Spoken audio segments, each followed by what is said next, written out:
क्या तुमने कभी सोचा है एक ऐसी कौम जो पहाड़ों को तराश कर महल बनाती थी, जो कहती थी हमसे ज्यादा ताकतवर कौन? मगर जब आसमान का हुक्म आया तो उनके महल मिट्टी के नीचे दबा दिए गए। हजरत नूह अलैहिस्सलाम के बाद एक और कौम पैदा हुई, कौम आद। यमन और ओमान के दरमियान एक इलाके अहकाफ में रहते थे। उनके शहर का नाम था इराम जातुल इमाद, यानी स्तंभों वाला शहर जो आसमान से बात करता था। उनके बदन पहाड़ों की तरह मजबूत, कद बादलों को छू लेते और उनका गुरूर आसमान को चीर देता था। वो कहते, हम ही जमीन के वारिस हैं और हमेशा रहेंगे। खाफ की रेत में उनके शहरी इलाके दूर दूर तक फैले हुए थे। उनके घोड़ों के पांव से जमीन गूंजती थी। रात को उनके चिरागों की रोशनी दूर तक चमकती, गोया उनका शहर जमीन पर कोई ताज हो। और वे अपनी सभाओं और बैठकों में अक्सर एक ही बात कहते, हम जैसे लोग दोबारा कभी पैदा नहीं होंगे। उनके बच्चे भी छोटी उम्र में पत्थर उठाकर अपनी शक्ति दिखाते और बुजुर्ग गर्व से कहते, हमारे बच्चे भी पहाड़ों को झुकाने वाले हैं। आद के लोगों का एक और अजीब अकीदा था। वो समझते थे कि हवा उनकी गुलाम है। उनके जवान कभी वादी के दरमियान खड़े होकर दोनों हाथों को फैलाते और अपने आप से कहते, देखो, हवा हमारे जिस्म की पैरवी करती है। बुजुर्ग लोग अपनी नशिस्त महफिल में फख्र से कहते, हमारे बाप दादा हवा का रुख बदल देते थे, हमें कौन रोक सकता है? वो लोग जब तूफान को दूर से आता देखते तो हंसकर कहते, हवा हमारे साथ है, ये हम पर नहीं हमारे दुश्मनों पर पड़ेगी। लेकिन उन्हें क्या पता था कि आने वाली हवा उनकी सबसे बड़ी दुश्मन बन चुकी है। आद के लोग सिर्फ लंबे नहीं थे, उनकी जिस्मानी बनावट आम इंसान से कई गुना बड़ी थी। दरिया के किनारे उनके कदमों के निशान आज भी पहाड़ों के दरमियान मिलते हैं, जिन्हें देखकर लोग हैरान रह जाते। उनके घरों के दरवाजे इतने ऊंचे होते कि एक घोड़ा और सवार दोनों सीधा अंदर जा सकते, और उनके बर्तन पत्थर के बने हुए, इतने बड़े कि एक बर्तन में पूरा खानदान का खाना पक जाए। समय बीतता गया, घमंड बढ़ता गया, वक्त गुजरता गया और उनका तकब्बुर बढ़ता गया। फिर अल्लाह ने अपना नबी भेजा, हजरत हूद अलैहिस्सलाम, जो कहने लगे, ऐ मेरी कौम, सिर्फ अल्लाह की इबादत करो, उसके सिवा कोई माबूद नहीं। खुद क्या तू चाहता है हम अपने बाप दादा के मजहब छोड़ दें? हम ताकतवर हैं, हमें कोई छो नहीं सकता। हजरत हूद अलैहिस्सलाम ने फिर कहा, मैं तुम्हें उस अजाब से डरा रहा हूँ जो तुम सोच भी नहीं सकते। लेकिन जिन दिलों में गुरूर भर जाए, वहाँ नसीहत पत्थर से टकराकर टूट जाती है। हजरत हूद अलैहिस्सलाम रोज उनके बाजारों, उनके महलों, उनके दरवाजों के पास जाकर आखिरी दावत देते। कभी उनके सरदार हंस के कहते, हूद, तेरी बात में दम होता तो हमारे महल कब के गिर चुके होते। कभी कोई बच्चा उनकी आवाज का मजाक उड़ा देता और कुछ लोग उन्हें देखकर रास्ता बदल लेते, कहीं उन्हें अल्लाह का खौफ उनकी आंखों में भर न जाए। एक दिन हूद अलैहिस्सलाम उनकी असेंबली में गए, जहां उनके सरदार सोने के तख्तों पर बैठे थे। हूद अलैहिस्सलाम ने कहा, अल्लाह की बनाई हुई कुदरत का निजाम देख लो, तुम्हारी ताकत कुछ भी नहीं। मगर उनके सरदार हंस पड़े, ये छोटे वादे बंद कर, अगर अजाब आता है तो हम अपनी ताकत से उसे रोक लेंगे। अजाब से कुछ दिन पहले आद की वादी में एक अजीब मंजर हुआ। रात को आसमान में एक गहरी गूंज सुनाई दी। न बादल गरजा, न बिजली चमकी, मगर वादी में ऐसे लगा जैसे कोई दूर से पुकार रहा हो। आद के लोग इस आवाज को सुनते और आपस में कहते, यह तो पहाड़ों की आवाज है। हजरत हूद अलैहिस्सलाम, जो कहने लगे, ये रहमत की पुकार नहीं, ये तंबे है।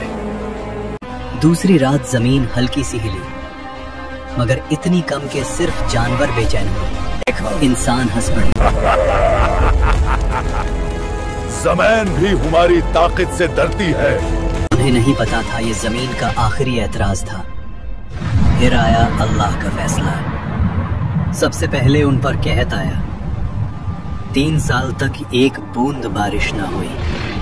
नदियां सूख गईं, बाग जल गए, जमीन पत्थर बन गई। लोग आसमान की तरफ देखते रहे, कब बारिश आएगी। लेकिन आसमान से जवाब आया, खामोशी। पहले साल उन्होंने कहा, ये तो मामूली सा मसला है, हम ताकतवर लोग हैं। दूसरे साल प्यास ने उनकी जुबानें सुखा दी। खाली मटके दीवारों से टकराते, जानवर प्यास की वजह से गिरने लगे। तीसरे साल आद की जमीन से वो हंसी, वो फक्र, वो आवाज ही गुम हो गई जो कभी आसमान को टकराने का दावा करती थी। और जब लोग हूद अलैहिस्सलाम के पास आए तो वो उन्हें देखकर रोए नहीं, बस इतना कहा, अब अजाब का वक्त करीब है। फिर एक दिन 3 बादल नजर आए, एक लाल, एक सफेद और एक स्याह।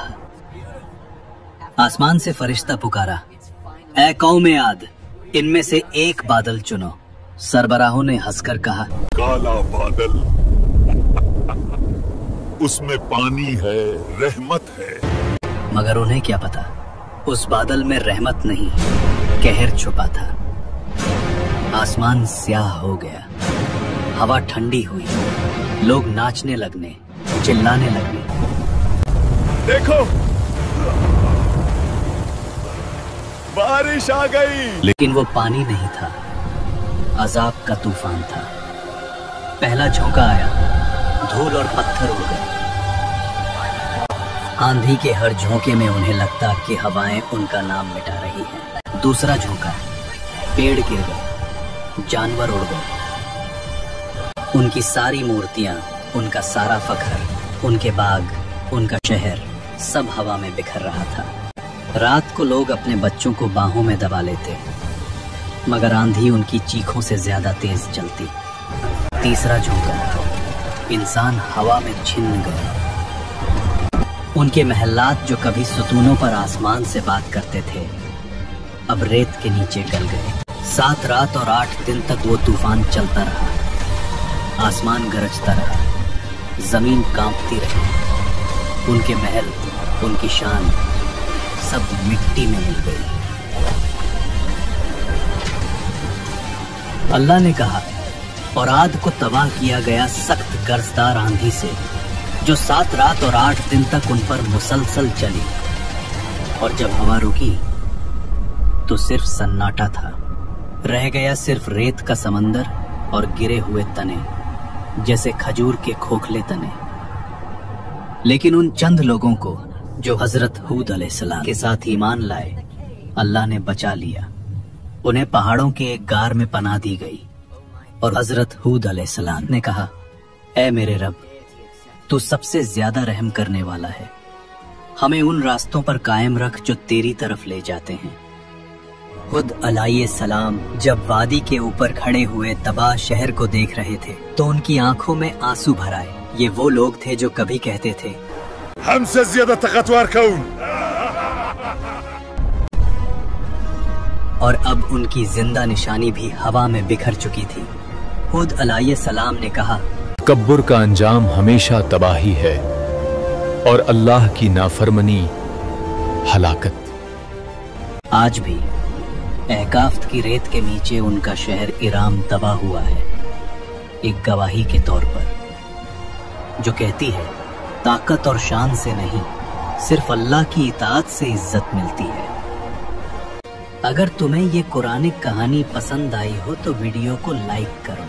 कमेंट्स में लिखो तुम अगले एपिसोड में किस कौम की कहानी देखना चाहते हो, और चैनल को सब्सक्राइब करना मत भूलना। ये सिर्फ एक कहानी नहीं, एक हकीकत है जो हमेशा याद दिलाती है कि जब इंसान गुरूर करने लगता है और जुल्म और नाइंसाफी कायम करता है तो अल्लाह उसे मिटा देता है।